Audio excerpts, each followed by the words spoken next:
এইভাবে টিম থেকে বিরাট কোহলি আর রোহিত শর্মাকে সরানো যাবে তো?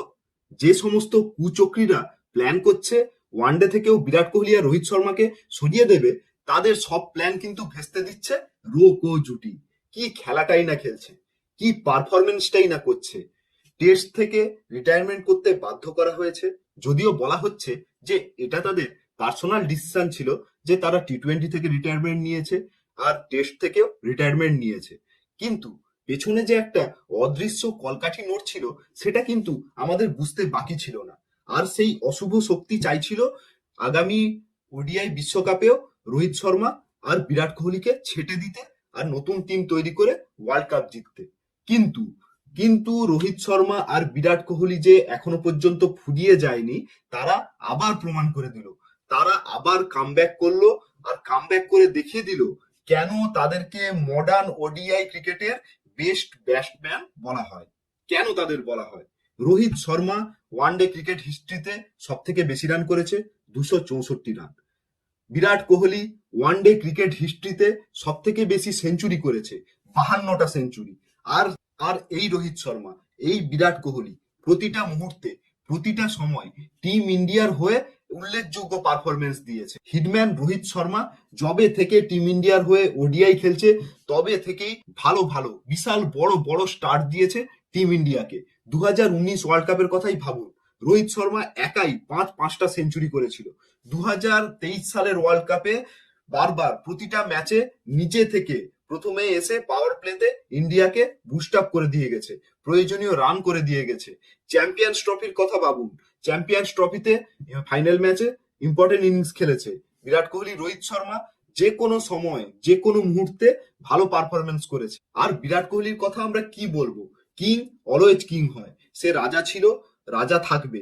যেই ম্যাচে ভারতে সবাই ব্যর্থ হয়, ভারত হারের কিনারে দাঁড়িয়ে থাকে, উইনিং প্রেডিকশন বলে দেয় যে 90% চান্স ভারতের হেরে যাওয়ার, আর ভারতের জেতার চান্স মাত্র 10%। সেই জায়গা থেকে বিরাট কোহলি কতবার ম্যাচ বের করে এনেছে, টি-20 বলুন আর ওয়ানডে বলুন, সবেতেই পারফরমেন্স করে দেখিয়ে দিয়েছে। আর মুখে নয়, মুখের কথায় নয়, মাঠে গিয়ে ব্যাটে সবকিছুর জবাব দিয়েছে। তাই রোহিত আর বিরাট হেটার্সদের জন্য আজকের একটা খুব দুঃখের দিন। যারা ভেবেছিল যে কয়েকটা ম্যাচ ব্যর্থ হলেই রোহিত শর্মা আর বিরাট কোহলিকে ছেটে ফেলা হবে, তাদের জন্য একটা চরমতম দুঃখের দিন। কারণ চ্যাম্পিয়ন্স ট্রফির পর যখন অস্ট্রেলিয়ার বিরুদ্ধে রোহিত শর্মা আর বিরাট কোহলি খেলতে এলো, তখন রোহিত শর্মা প্রথম ম্যাচে ফ্লপ গেছিল, সেকেন্ড ম্যাচে হাফ সেঞ্চুরি করেছিল, আর থার্ড ওডিআইতে সেঞ্চুরি করেছিল। বিরাট কোহলি প্রথম দুটো ম্যাচে ডাক করেছিল, তখন যথেষ্ট সমালোচনা শুরু হয়ে গিয়েছিল যে একে দিয়ে চলবে না।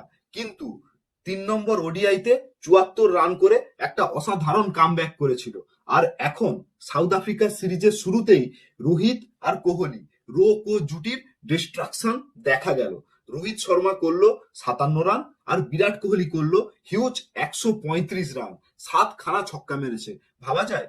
বিরাট কোহলি নর্মালি ছক্কা খুব কম মারে, এখনো পর্যন্ত তার এক ইনিংসে হাইয়েস্ট ছক্কার সংখ্যা 8, কিন্তু আজকের ম্যাচে 7খানা ছক্কা মারলো বিরাট কোহলি। সুতরাং যে চক্রান্ত চলছে রোহিত শর্মা আর বিরাট কোহলিকে টিম থেকে সরানোর জন্য, সেই চক্রান্ত যারা করেছে তাদের কাছে যেন বুমেরাং হয়ে সেই চক্রান্তটা ফিরে আসে। তাই বিরাট কোহলি আর রোহিত শর্মার ফ্যানেদের আমি বলবো, ভিডিওটা তোমরা যত বেশি সম্ভব শেয়ার করো আর কমেন্ট করো আর আওয়াজ তোলো, কে বিদায় দেওয়া যাবে না, বিদায় নি জুটি।